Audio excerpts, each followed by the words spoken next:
Percy, Lapid, Fire! Percy, Lapid, Fire! Tapang mo'y kakaiba, walang takot sa pagbira. Oh yeah! Oh yeah! Kapag mayroong anomalya, ibubulgar na talaga. Oh yeah! Oh yeah! Mga kurap sa gobyerno, ibibisto ng walang preno, maging ikaw man ay politiko. Artista man o kahit sino, pasasabugin ang baho mo. Sa Lapid Fire, walang sinisino. Percy, Lapid, Fire! Makapal man ang iyong mukha, sa Lapid Fire, di uubra. Oh yeah! Oh yeah! Kahit pader, ginigiba, basta't mali, binabangga. Oh yeah! Oh yeah! Mga kurap sa gobyerno, ibibisto ng walang preno, maging ikaw man ay politiko. Artista man o kahit sino, pasasabugin ang baho mo. Sa Lapid Fire, walang sinisino. Percy, Lapid, Fire! Percy, Lapid, Fire! Percy, Lapid, Fire! Percy, Lapid, Fire! Percy, Lapid, Fire! Percy!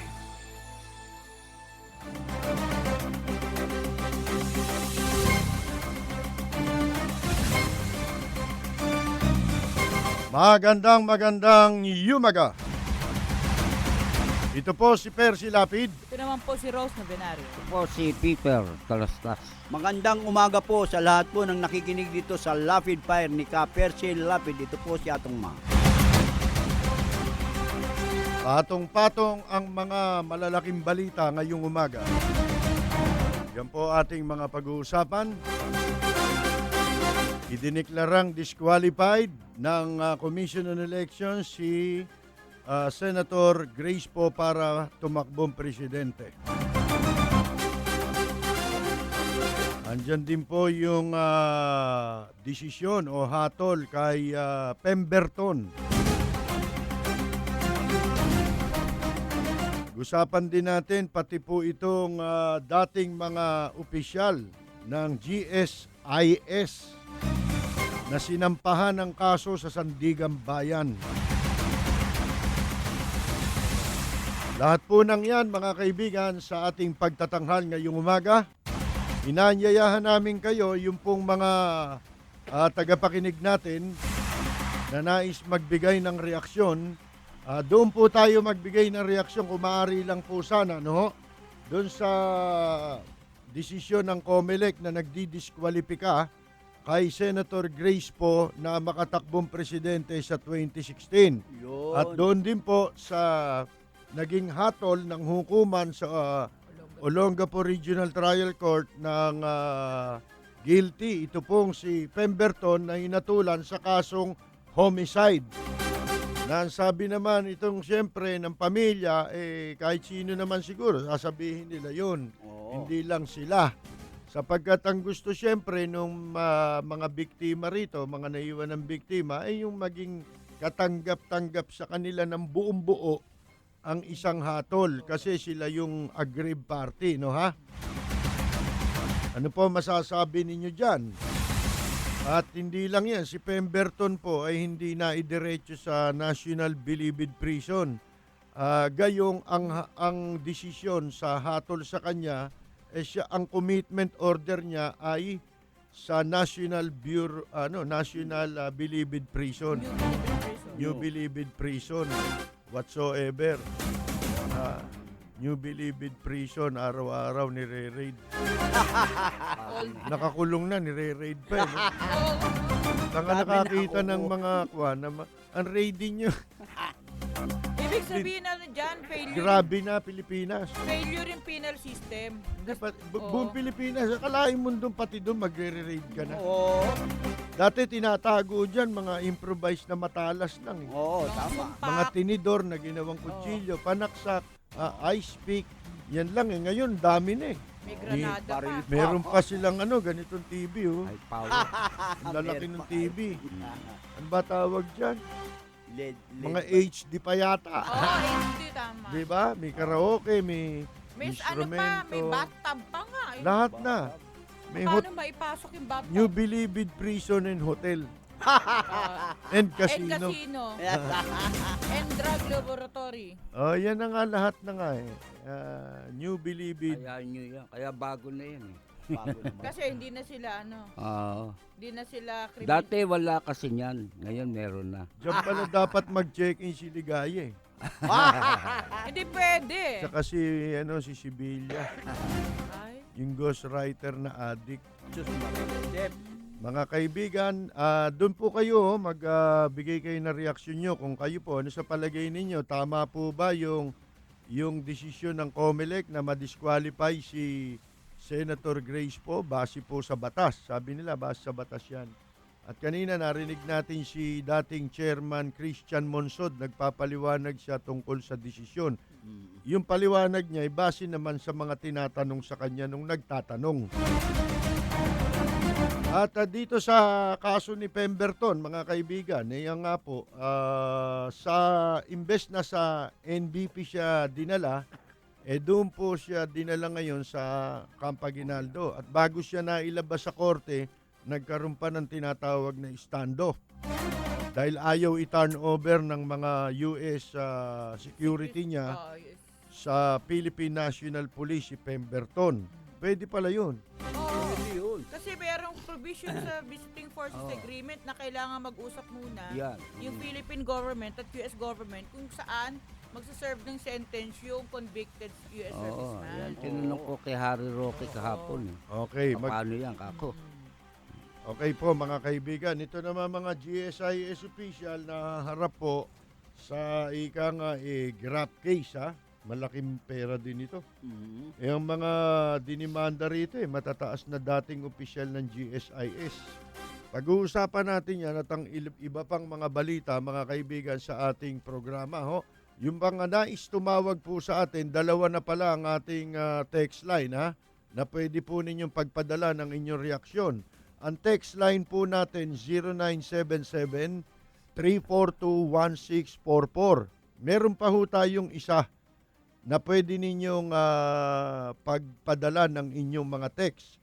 0917-798-8910.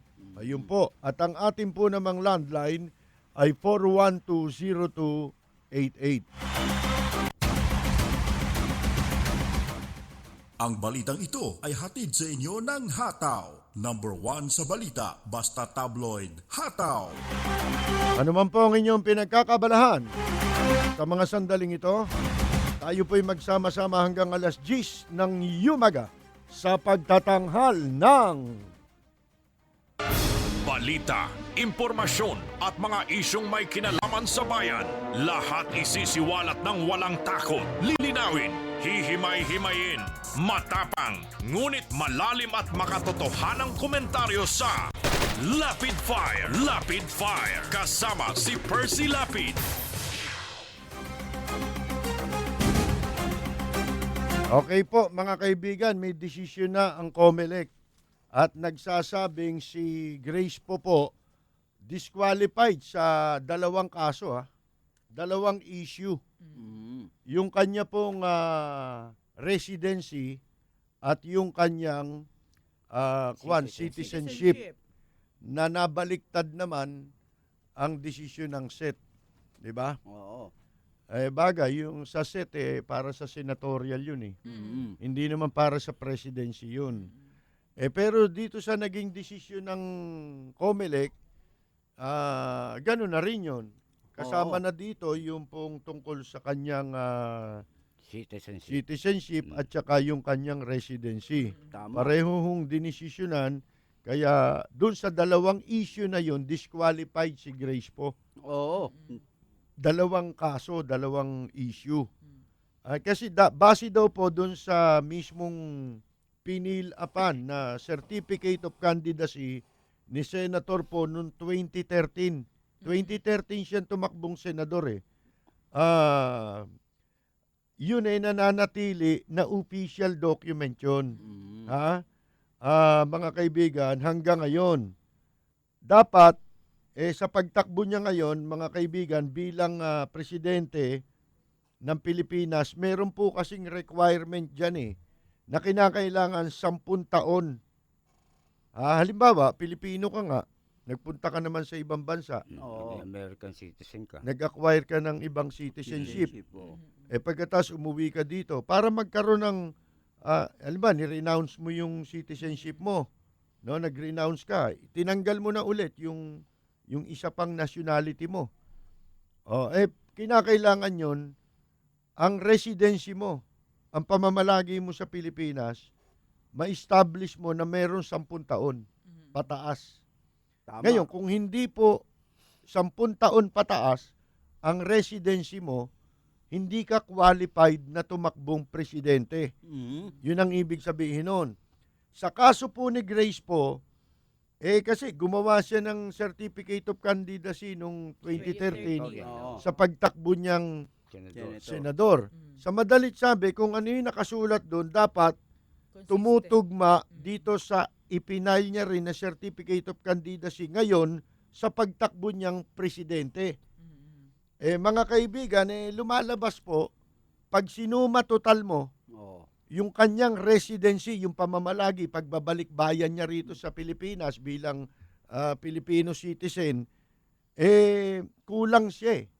Hindi po siya nakaabot doon sa requirement ng batas Yun. na 10 taon. Meron siyang kulang na may mga 6 na buwan. Kundi tayo nagkakamali. Ganun. Ha? Mm. Ang sabi ho rito, ang pamamalagi niya po, residency niya sa atin, 9 years and 6 months. Mm. Ha? Kapos. Hanggang dun sa, hanggang bago maganap ang eleksyon sa 2016. Mm. Dapat ito before 2016. May eleksyon. Kinakailangan kompleto ang 10 taon mo. Diretso. Ngayon, kung tatakbo ka, kulang, patkwentahin mo na hanggang sa eleksyon pa. Dinagdagan pa nga, di ba? Oo. Pinahaba pa nga, baka sakaling kumasya Mm. Hindi pa hanggang rin. May 16. Kapos pa rin Nako. Mga 6 kaibigan, months, 6 Kaya months, pala bali. nakakuan siya, oh. Ito sabi ho sa desisyon.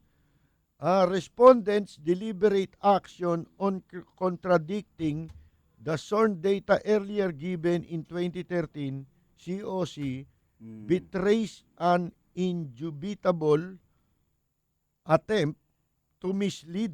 Ibig sabihin, nagsinungaling po. Mm. Si Senator Grace po, yun ang lumalabas. Masamang kaso po yung pagsisinungaling, sa totoo lang.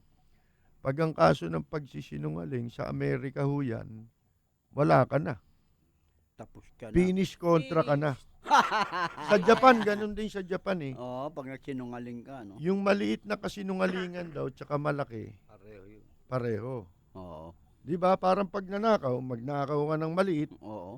magnakaw ka ng malaki, Yun din yun. pareho yun. Sabi naman ng Muslim, makakapatid nating Muslim, Oo. you die today, you die Die tomorrow, the same die. Ha?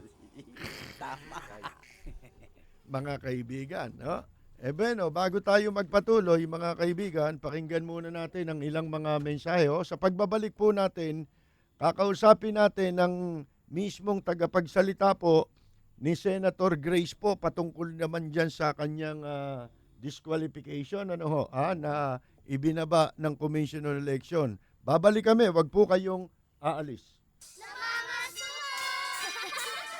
Pasko, Pasko kami namamasko. Pasko ng Fruity Pop at Pochi, Frutos at ng Champi. Lamig ng iCool, kilig ng Be-Fresh. Inuman mo pa ng may juice at mainit na Chopwick. Bigyan mo pa ng Monami, yan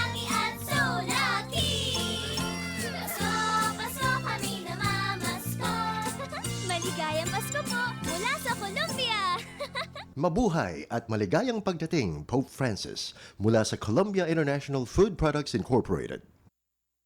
What can you say in 1 minute? BBC Minute at 7 GMT. BBC Minute with me, Vic and Dad. It's 9:30 in the morning. This is still a The BBC Minute is the world's news stories in 60 seconds. BBC Minute. The world in 60 seconds. BBC Minute. This is the BBC Minute. Tune in to the BBC Minute. Weekdays on DZRJ 810 AM, the voice of the Philippines. Ladies and gentlemen, ito na siguro ang pinakamabilis na radio commercial mula sa iView Fluid Medical 400. May Rapid 400 formula, kaya kumpara sa isang mefenamic acid, mas rapid kumalat, mas rapid tumalab, mas maagang magpaginhawa ng matinding sakit. Lipat na sa Medical 400, the fastest medical for the worst pain. Ibuprofen is the generic name of Medical 400. If symptoms persist, consult your doctor. Miss Earth 2015, 90 delegates from all over the world will celebrate its 15th year in Vienna, Austria, an eco-friendly country. Climate change will be the focus of the Miss Earth 2015 campaign for its crystal year with the 5 keywords: rethink, reuse, reduce, recycle, and respect. Miss Earth 2015 telecast from Marx Hall, Vienna on December 6, 10 a.m. on ABS-CBN. Miss Earth 2015 is supported by Kitco Travel and Tours, Miss Earth Foundation, DZRJ 810 AM, and 8 Trimedia Broadcasting Network.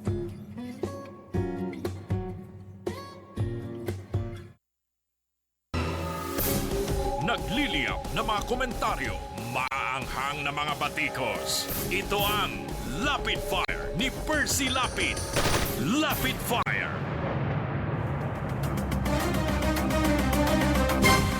Magpapatuloy po tayo mga kaibigan no, sa ating pong palatuntunan. Nasa linya po natin ang spokesperson ng kampo po ni Senator Grace po na walang iba kung hindi si dating Valenzuela City Mayor. Rex Gatchalian. Nasa linya natin ano. Dito, ano ba tayo, landline? Cellphone. Cellphone tayo, ito ho, mga kaibigan. Magandang umaga po, sir. Wala. Naputol po. Ayun, naputol. Abe, nababalikan ho natin, no? Ayusin lang ho natin yung ating linya. Siguro nainip siya. Ayun po, mga kaibigan. Ngayon, eto nga, pinag-uusapan na itong tungkol sa kay Grace po. Mga kaibigan, no? Na sinabi ng COMELEC na hindi po siya nakaabot doon sa requirement na 10 taon sa kanyang residency, doon disqualified siya. At doon sa citizenship din na mamaya liliwanagin natin ano mga kaibigan. Nasa linya natin si Mayor Rex Gatchalian ng Valenzuela. Siya po ang spokesperson ni Senator Grace po. Magandang umaga po sa inyo, sir. Magandang umaga at maraming salamat sa pagkakataon na binigay niyo para makapanayam kayo at ang inyong tagapakinig. Opo, ano po ang reaksyon ninyo dito sa naging desisyon ng Commission on Elections? Well, una sa lahat, tuloy po ang laban ni Senator Grace Poe. Hindi ho na-disqualify si Senator Grace Poe. Ang desisyon na lumabas kapon ay desisyon lamang ng isang division ng COMELEC, ang second division. Sa batas ho, pwede pa ho natin i-apila yan at i-apila ho natin sa COMELEC NBank. So tuloy po ang kanyang laban. Mananatili ho siyang kandidato sa pagka-presidente sa darating na halalan. Ang batas ho, meron ho yung mga legal remedies na nakasaad at i-exhaust ho natin ang lahat ng legal remedies. Ano po masasabi ninyo na hindi daw po nakaabot doon sa 6 months residency 10 years. Sa 10 years. Kulang siya ng 6 months doon sa residency. Tama. Ano po ang paliwanag ng kampo nyo dito, Mr. Mayor? Hello? Nawawala tayo lagi. Napuputol. Napuputol yung ating linya eh. Puputol ang linya. Hindi ho ayon sa kanila no, yung si si Mayor Rex Gatchalian po yun eh. Sinasabi niya na hindi disqualified si dahil meron pa nga naman silang pagkakataon para umapila sa NBank, Commission NBank. Hindi pa final. Hindi pa final yan. Ito'y isang pa lang ito, isang pa lang to. First step. isang kumbaga sa baseball Oo. First base pa lang Kumbaga, ito. sinasabi niya, hindi disqualified. Lalo namang hindi sinabi ng COMELEC na qualified. Qualified sabi Hindi, niya. ibig lang niya sabihin doon, hindi pa final. Hindi pa Pero final. disqualified na sa division. Kasi kahit na ano pa man ang maging decision ng NBank dyan, meron pang Supreme Court. Oo, aakyat pa yan eh. Sa Korte Aakyat at Suprema. aakyat yan whether you like it or else. Korte Di ba? Suprema bilo dyan. Ngayon, ito Sa po ang huli. sinasabi, no, di kulang siya dun sa 10 years. Oo. Ngayon po, Ayan, Nagbabalik. yan, eto ho. Yan na, nagbabalik po bumalik. si Naputol si na Mayor interview. Rex Gatchalian, ano ho, ang spokesman ni Senator Grace po. Mr. Mayor. Mr. Mayor. Yes. Opo. Kung matutuloy ko lang yung sinasabi natin nyo kanina, no? Opo. Lilinawin ko lang, wala hong sinabi ang COMELEC na hindi ni Senator Poe na meet yung residency requirement. Ang sinasabi lang nila na mukhang may grave material misrepresentation doon sa pag-file niya ng COC. So ang ibig sabihin, sinasabi nila na may intention si Senator Poe na ilihim ang mga ibang bagay, lalong-lalo na pagdating sa kanyang residency. Nais kong linawin na wala hong material misrepresentation na nangyari. Kay Senator Poe, nung finil up niya yung COC niya sa pagkasenador, nagkamali lang po siya. Honest mistake. Hindi ho niya lubos na naunawaan yung mga tanong at ang nangyari ho noon, wala siyang abogadong katabi kaya nailagay niya yung 6 years and 6 months. Pero wala ho siyang intensyon na itago ang kahit na anong mga bagay. At nakasaad sa ating batas na pwede rin ho korekin yun. Kaya nga nitong pag-file niya ngayon, kinorek niya ho ang pagkakamali niya nung una. Now, pangalawa, meron ng mga jurisprudence o mga na-desisyon na kaso ng Supreme Court kung saan ang nakalagay doon sa Imelda Marcos case, na hindi yung COC ang batayan ng pag-determine ng kung na-meet ng isang kandidato ang kanyang requirement. Kung hindi yung actual residency requirement. Ibig sabihin, nung time na yun, Congressman. Congressman. So, ibig sabihin, ang sinasabi ng Supreme Court, ang importanteng gagamitin na batayan paghinggil sa pagdetermine ng qualification, yung actual, yung realidad na doon ka nakatira sa lugar na yon. Hindi yung sulat mo sa COC kasi katulad nga ng nasabanggit ko kanina, dahil masalimuot ang mga form na to, minsan nakakalito, kung wala ka talagang abogadong katabi, magkakamali ka talaga ng pagsusulat. Kaya nga, pabago-bago yung mga form na yan, pinipilit ng COMELEC na i-perfect at gawing mas madaling intindihin. Mr. Gatchalian, si Rose Novenario po ito. Ano po yung pagkakamali ni Senator po doon? Imbis po na 6 years and 6 months, ano po dapat yung inilagay niya pala nung 2013? Actually, dapat nung ang simula ng bilangan mo ay 2005 nung umuwi ho siya dito sa Pilipinas at For good in-enroll po niya yun. yung mga Oo. For good na ho yun. She established her domicile in 2005. Umuwi ho siya dito, in-enroll niya yung mga anak niya sa mga paaralan ho dito. Physically, nandito na ho siya. So dapat Doon ho po nagsisimula. So dapat po 8 years, hindi 6 years.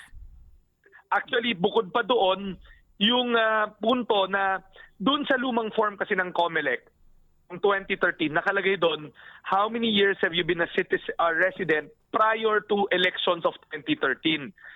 Ang ginamit pang cut-off, yung October na filing date, hindi yung actual election of May the following year.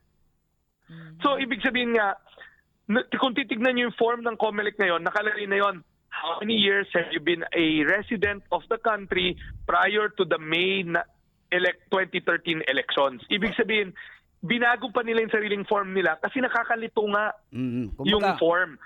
Mayor, kumbaga sinasabi nyo, yan continuing process, no? Hindi mismo yung, kumbaga, numero, yung length. Yung COMELEC nga ho, sila mismo, binabago nila yung mga form nila kasi gusto nga nilang linisin, puliduhin para mas madaling maintindihan ng mga nagfi-fill up. So ano nga po yung dapat? Ano nga po yung dapat na nailagay niya sa halip niya na ho. 6 years? Kinorek niya na. Kaya nga nilagay niya ngayon is 10 years and 11 months. Sobra pa. Sobra pa pala. 11 years and 10 months. Ah, Yun na 11 nga. years Sobra and 10 pa nga. months. Kasi Doon nga sa po, 10 dapat years. 8 years yung nilagay niyo ng 2013. Ano po? Oo, kaya nga kung dadagdagan nyo pa, di ba, bilangin nyo pa sa more, lagpas pa. Kumbaga sinasabi nyo, Mayor, yan ay isang klase ng typographical error. Parang ganon. No, alam niyo hindi ho ako abogado, pero tumatakbo ho ako. Kahit ako mismo, kung makita mo niyo yung form, malilito ka rin eh. Ako, nalilito rin ako. Kaya nga, nung pagkakataon yun, wala ho siyang legal counsel to aid her in counting the number of months. Okay. Mr. Gatchalian, Mr. Mayor, ano ho ang tanong natin dito, yung pag-correct ho na ginawa, kailan ba dapat kinorek yun? Ba't hindi natin na i-correct yun before itong dumating itong pagtakbo niya bilang presidente? Yun ang tama. Alam nyo, wala naman hong nakasaad kahit saan na dapat i-correct ho niya yon. In fact, the court has also ruled so many times na in your succeeding filing, you can correct it. At kinorek niya. Kaya nga, pag-file niya ngayon, kinorek niya na, inigay niya na yung tamang count ng kanyang residency.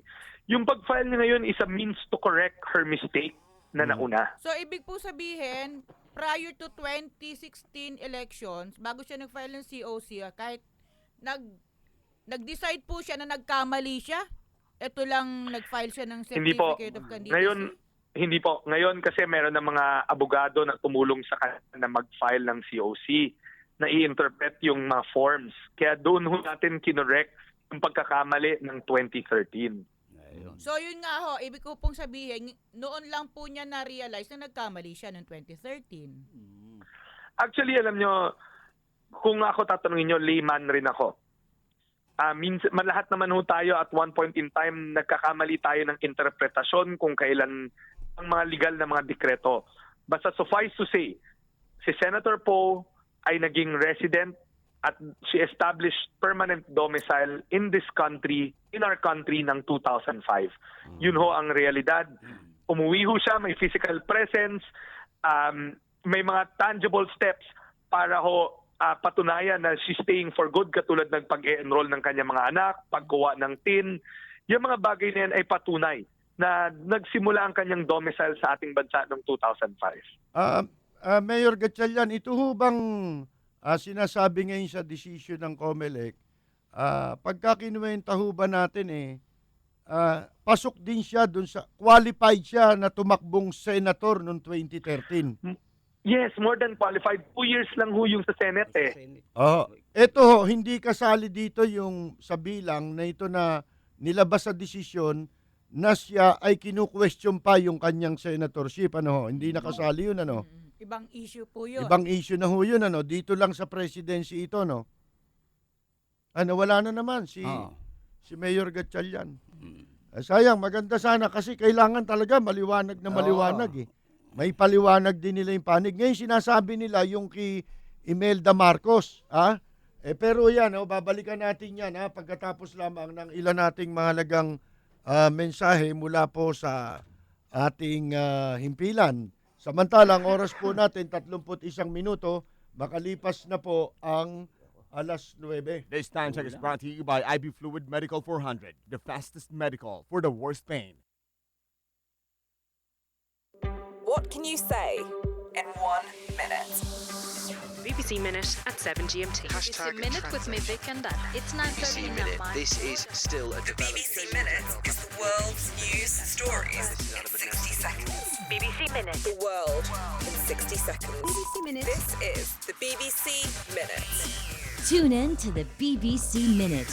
Weekdays on DZRJ 810 AM, the voice of the Philippines.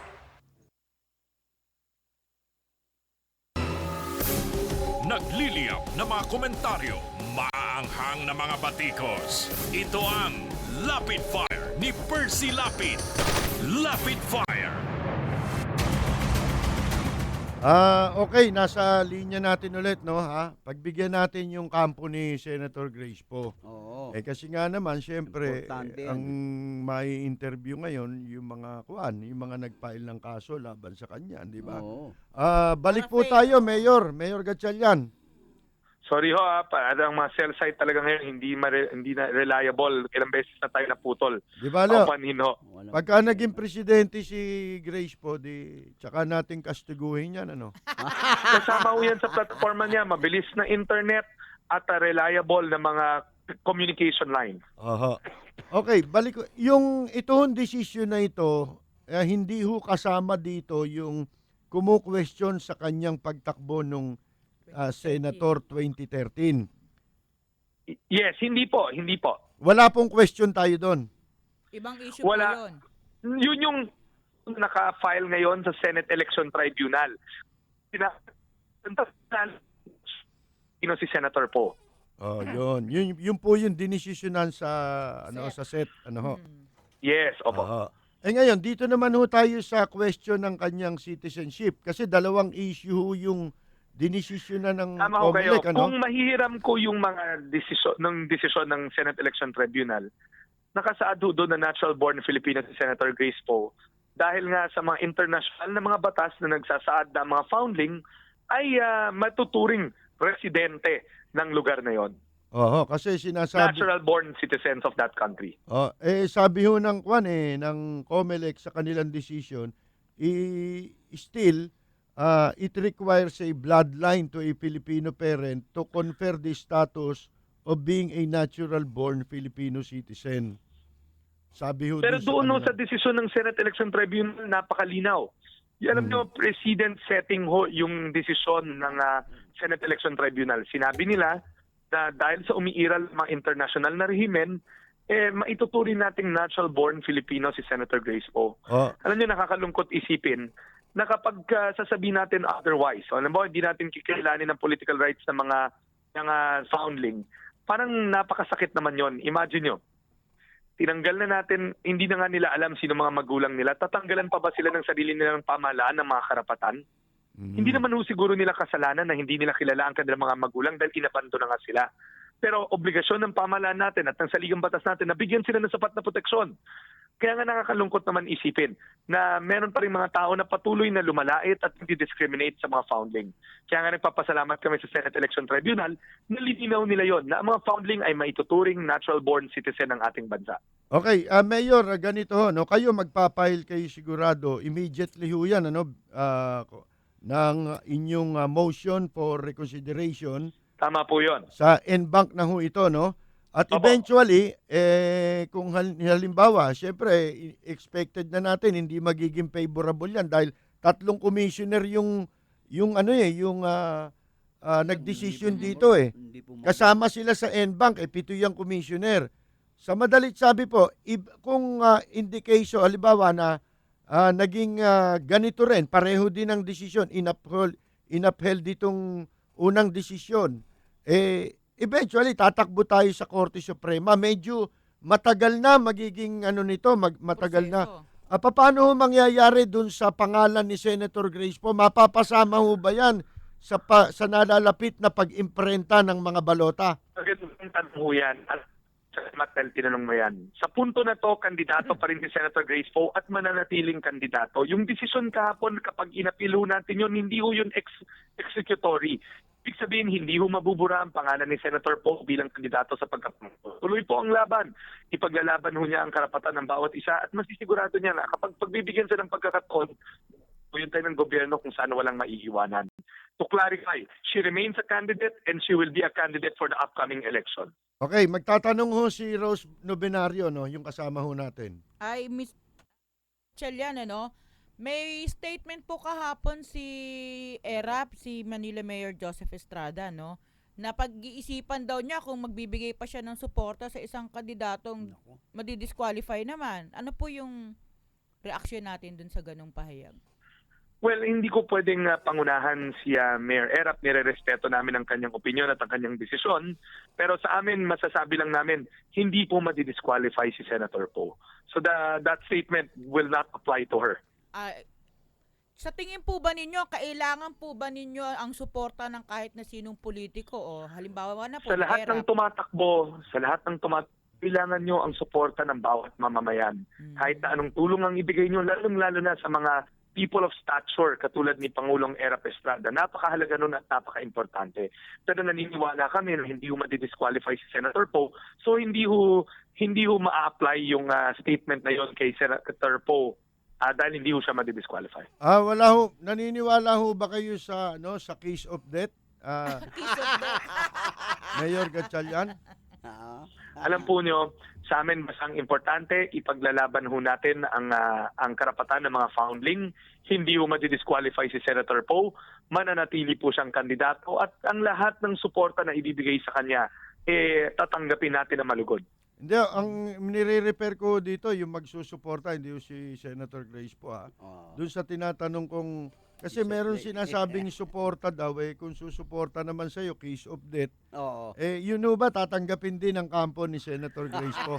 Alam nyo, mahirap ho kasi masakit naman ho yung mga salitang case of death. Basta sa amin ho, anumang suporta ang ibibigay, maraming salamat po, tanggapin po natin. Ganoon naman ho siguro lahat ng kandidato.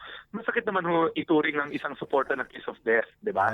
Paano ho yung turing nyo dun sa mga bumabatikos kay Senator Grace po? Halimbawa po kay Mayor Duterte na ayaw daw Sa isang demokrasya, dapat magkaroon ng presidenteng Amerikano. Sa isang demokrasya, ang opinion nire-respeto. Malaya tayong mag-express o maghayag ng ating opinion, kailangan na lang natin respetuhin ang bawat isa. Okay, pagka meron hong development, Mayor, tatawagan po namin ulit kayo kung halimbawa, lalo na kung kung kailan kayo magpa-file ng inyong MR para po dito. Maraming salamat at makakaasa ko kayo na constantly namin kayo update sa mga nakikinig sa inyong programa na yung mga taga-suporta ni Senator Poe, huwag ko kayo mag-alala. Ayun ang importante. Opo, Mayor, maraming salamat po, Mayor. Ayun, si Mayor Rex Gatchalian, ang spokesman ni Senator Grace po. Ang balitang ito ay hatid sa inyo ng Hataw. Number 1 sa balita, basta tabloid, Hataw. Napakinggan po ninyo, wag muna kayo mag-alala, huminahon muna kayo, kalamayin muna ang inyong mga kalooban dahil hindi pa ho final ito.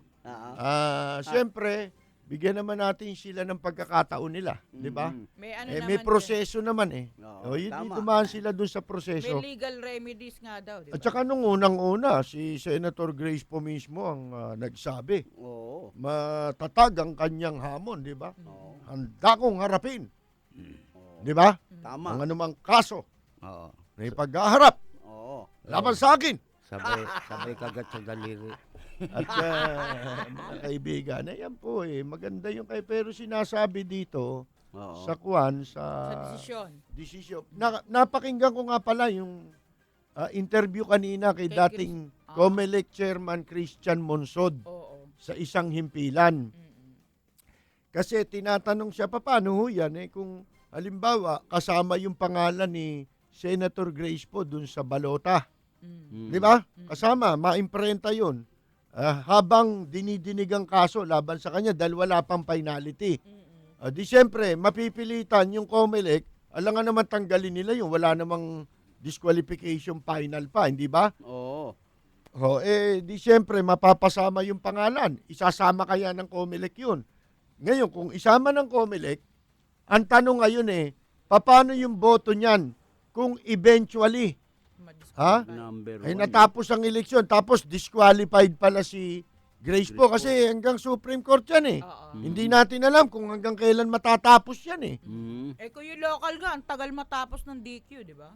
Kita mo nga yung kaso ng mga taga GSIS, ngayon lang naipile sa Sandigan Bayan. Ang tagal na nun, 2004 na kaso pa yun. Hindi natin nakakaalam, wala nakakakontrol dyan Ang ibig lang natin sabihin, paano yung boto ni Senator Grace po na bilang presidente? Ang paliwanag ni Christian Monsod, yung dating chairman ng COMELEC, ano yun, mabibilang na yun stray votes. Hindi na baliwala yun. Hindi, voice of the people is the voice of God. Kung ano man yung kaso na yan, baliwala na yan kasi ibinoto na siya ng tao Di ba? Halimbawa, nanalo pa siya. Nanalo si Grace po. Oo, panalo. Ito na yung sinasabi nating malimit. Napaliwanag kanina ni Christian Monsod. Ang sabi niya, yung boto, kahit pa siya nanalo, kung disqualified siya, baliwala na yung boto niya. Ngayon, yung voice of the people is the voice of God, hindi po pwedeng gamitin yun.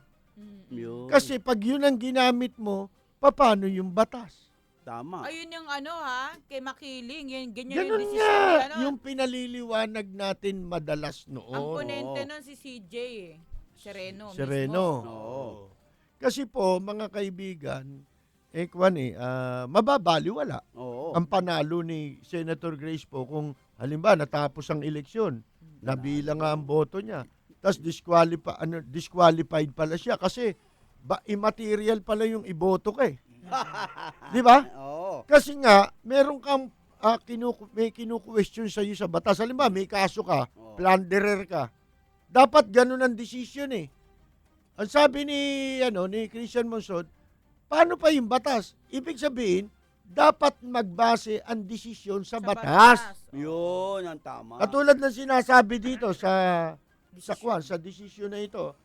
Doon sa kanyang citizenship, di ba? Oo. Ang sabi dito, even if the wordings, kahit daw yung mga salita ay nakasulat, of international conventions, are a foundling found in the Philippines is a natural-born Filipino citizen, these international conventions cannot supplant or override the Constitution.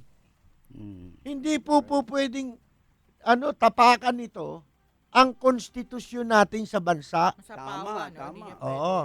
Which requires a bloodline na nangangailangan ng batas dito sa konstitusyon. Kailangan ay may connection kayo sa dugo, may relasyon ng dugo ninyo. Oo. Ha? Hindi yung ang dugo ninyo, yung mga dugo ng mandarambong.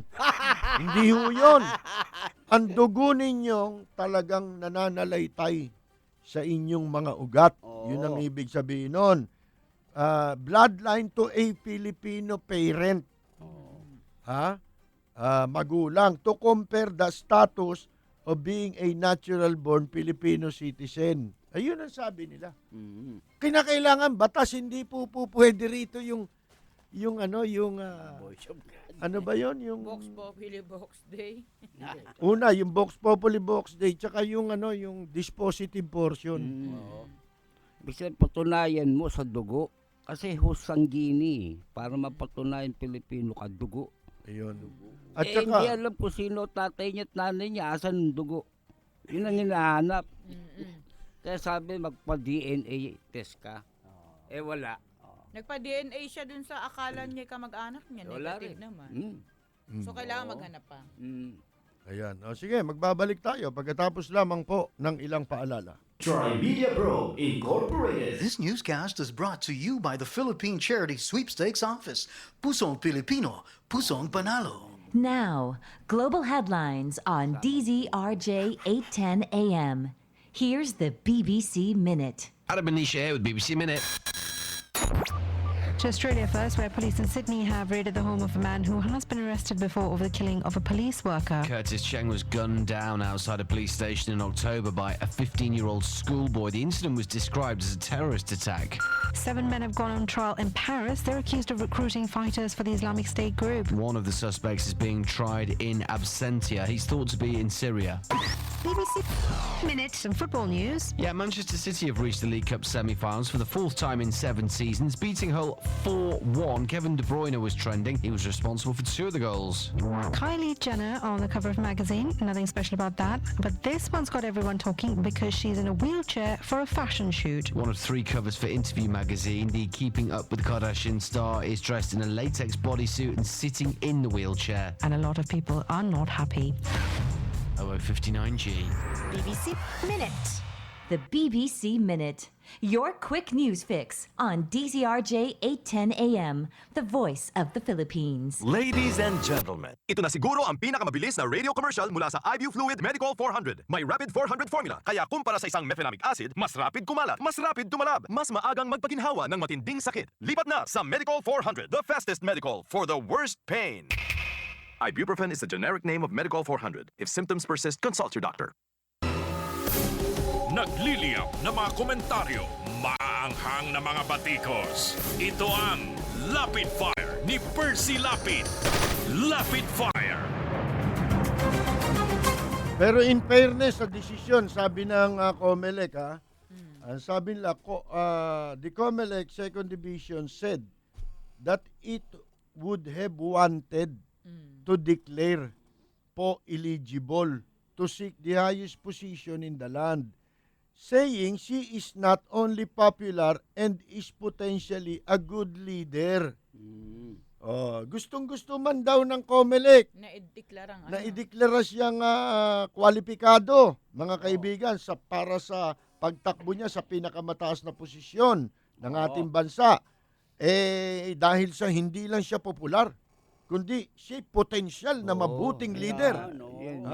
However, sabi nila, it is our bounded duty to resolve the case by applying the Constitution, law, jurisprudence, and none other.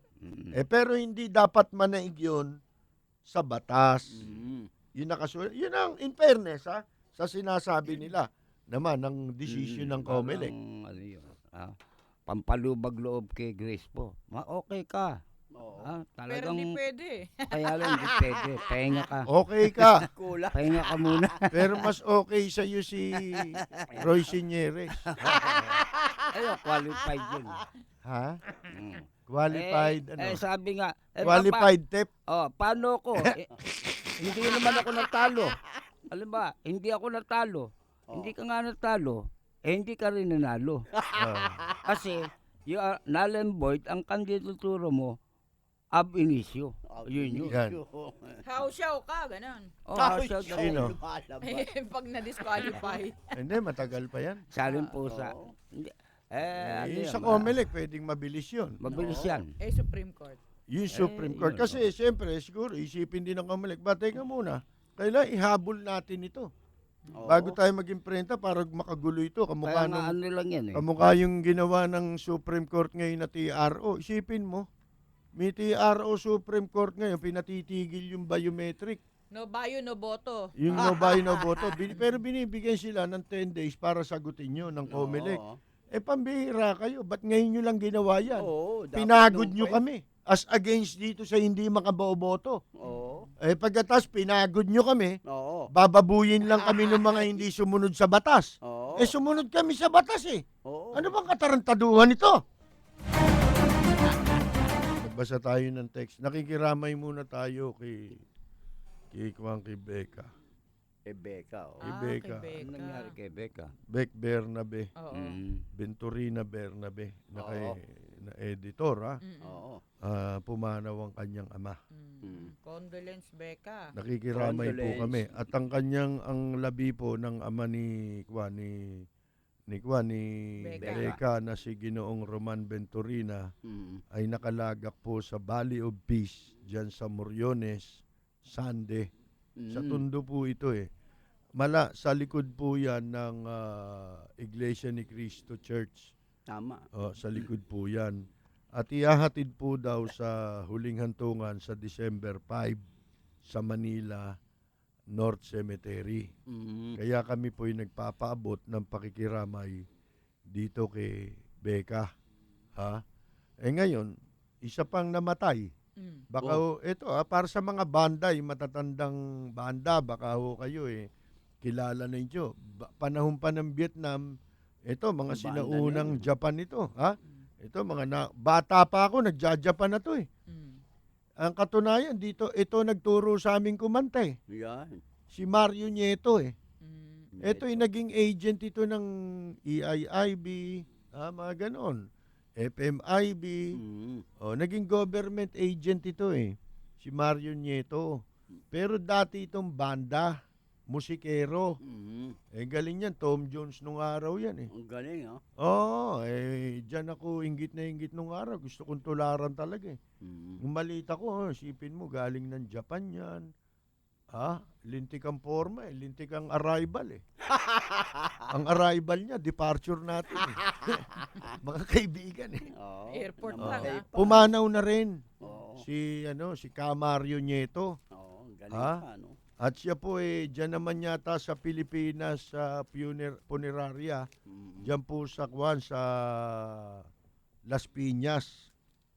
Ilalagak yung kanya mga labi. Bukas ulitin natin yan para malaman naman nakakakilala. Ito mga text sa atin Basahin natin. Kumpiyansa si Drilon na walang epekto ang Pemberton decision sa relasyon ng US at Pilipinas. Oo nga naman, tuta pa rin ni Obama si Penoy.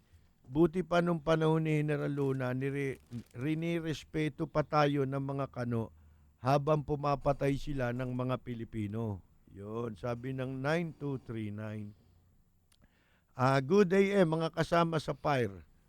Hindi ko kami Bureau of Fire. Lapid Fire kami. Of Truth. Fire of Truth daw. CBCP President Sok Villegas, ayusin nyo muna mga chup-chup group, lollipop. Pare, nakabaro nyo, ibenta na lang nyo ang Diyos para kumita kayo sa business, religion, for sale. Kaligtasan, libre at dapat direct sa Diyos. Mga Pilipino ngayon, bukas na isipan sa mga napare. Galing sa Tondo, kay Tito. Alam mo, Tito, huwag na natin pakialaman niyang religion. Religion yan. Ito naman si Mayor Duterte, ewan ko bakit kailangan mo pa makipagdebate sa reliyon? Huwag ka na makipagdebate, paliwanag nyo na lang, na talagang ganong kamanindigan. Yung mura wala na sa'yo yun. Di ba? Tama. Ano na yan expression lang yan hindi na natin dapat seryosohin yun. Ngayon humingi na lang tayo ng pasensya dun sa sinabi natin na mali ang grammar ng pagkakasalita natin na hindi naman talaga si Pope ang minumura natin kundi yung pest and traffic.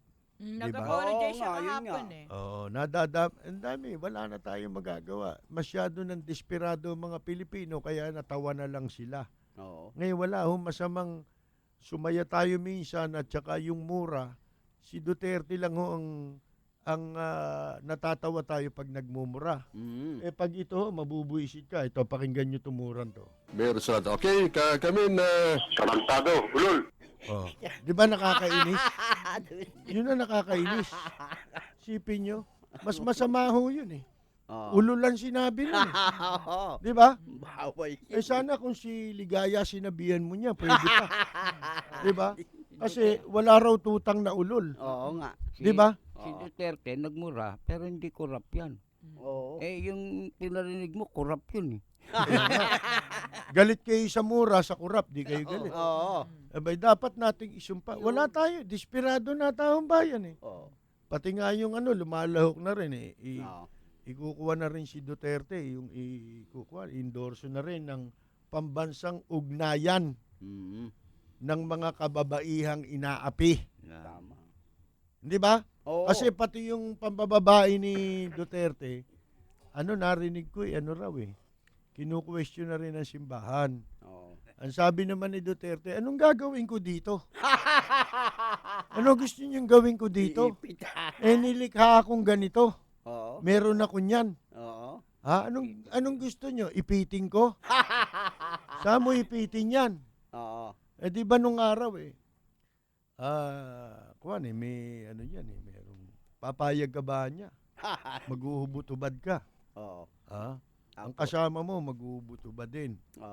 Si Alma Moreno. Payag ka ba? Payag ako. Walang mangyayari. Pwede iipitin lang. Payag ka? Payag ako. Ipitin lang. Payag ka? Ayoko. Maihipit yung ako. Payag ka na. Payag na nga ako. Ang ganda si Alma Moreno, di ba? Iipitin sa pinto. Aray nako. Sa pinto pa. Sa pinto iipitin. O, sige. Ah. Ka-Percy etal, ano po ang comment nyo kapag na-disqualify si Grace po? Yeah. Si Susan Roses ang substitute. Sa akin po ay hay naku, sabi ni Daisy ng Quezon City. Hindi ho, pag-uusapan pa rin yun kasi Wala pa yan. ang nasa batas, Layo-layo. kapartido mo yung mag-ano sa'yo, Papalit, substitute. Oo. Wala naman partido si Susan eh. Wala. Good AM, Lapid Fire. Bakit po disqualified si Grace po? Si Erap disqualified. Wala naman action na mabilis ang korte. Namimili ang hustisya. Wala na mapipili. Si Duterte palamura. Walang pagpipili ang Ka-Percy, sabi ni Romy Salvador, Angeles, Pampanga. Ganun o, pagka talagang desperado na, talagang wala na tayong Pagpipili. Pero ako naman kaysa sa nagmumura at saka magnanakaw, dito na ako sa nagmumura. Tama. Hindi naman nakakamatay yung mura eh. Hindi nga. Kasi kung itong mura natin nakakamatay, natigil na corruption. Oo. Sa dami ng minura natin. Konti na po. Hindi yun eh. Ito mga pare, si Kristo nga nagmura eh. Oo. Ang dalas, minumura yung mga parisyo, yung mga Hudyo eh. Di ba? Ang sasakit na sinasabi. Tsaka bagay naman kay Duterte. Wala naman masama. Pag nagmura, pinapalakpakan. Natatandaan niyo ba Ano yun yan? si Rod Navarro? Si Rod Navarro. Yung nasirang Rod Navarro? Oo. Si Rod Navarro yun lang ang mayabang na nakakatuwa. Oo. Wala akong nakitang mayabang na nakakatuwa. Lahat na mayabang nakakabwisit. Oo. Di ba? Oo. Si Rod, tanggap ng tao May pabrika ng hangin yan. Isipin mo. Vulcanizing ang negosyo niyan Ibang klase yan. Pero ang galing ha. Matatawa ka, matutuwa Bilyong ka. pondo binuhos ni Erap sa mga barangay dahil sa mataas na singil ng buwis. Bakit ibibigay sa tulad niya mga kurap, mga protektor ng pasugala, illegal drugs, vendor sa terminal tulad ni Burungay, Kupitana Ligaya. Malapit nang matapos ang kawalanghiyaan nyo, sabi ni Roy Balbuena. Hindi, kasi nga, yun ang sabi, dodobluhin daw ang ginastos ni Erap. Sa korte na ang huling sayaw. Pag hindi pa rin pinagbigyan ng COMELEC ang apela ng kampo ni Grace po, tiyak yun, hindi pa huli ang labanan. Sabi ni Rex Del Malyari ng Binangonan, Rizal. Good day, Ka-Percy. Atong, Totoy. Hindi si Totoy ito. Mas matanda ito kay Totoy. Peter ang pangalan nito And Miss Rose, syempre. Kapag kapartido, hindi disqualify. Pero hindi nila kayang paikutin ang Supreme Court. More power from Elmer Javier of Imus, Cavite. Talagang hindi nila mapapaikot yan kung sila lang. Tama. Pero mga kaibigan, si Erap nga na hindi napaikot yan Kusang umikot. Self-winding yan. Kumbaga sa relos. Tunay na mahirap masanay sa pagsisinungaling at maging sinungaling tulad na lamang ni Mandarambong Robot Estrada na talagang ika nga ubod ng sukdulan sa sinungaling at magnanakaw. May ultimong mga batas, ninanakaw at nagagawa sinungaling. Salamat po katropan Donald, Santa Maria, Tondo, Manila. Good day. Sa Lapid Fire, paano natin ibobotong San Duterte na siga-siga ang dating? At tulad ni Erap ay pinagyayabang ang pagiging babaero na immoral lang po iyan. Si Duterte naman binatan taring. Wala naman, legally separated yan ngayon, ito po mga kaibigan sinasabi siga-siga tulad ni Erap. Ang pagbasihin natin, track record. Kaya naman gusto ng tao si Duterte dahil merong track record. Si Erap naman, trust record. Basura. Trasken. Si Duterte, binatang taring. Ito, binatang talong. Yung lintik yung nasa nasa loton ang tatanda na nag-aanuhan pa. Yung sexy scandal dyan. Ang tatandang tao na niyan. Mga kulubot na nag-aanuhan pa sila. Nag-aanuhan? Yung nag-aanuhan. Scandal nga, sexy scandal. Di nag-aanuhan yan. Palagay ko na, supplier ng shabu talaga to Isipin mo yung kanyang representative Adik. Oy, Diba? Di pa natutulog eh. di pa Ang mga natutulog. kaibigan. Reportong. Ha? Oo.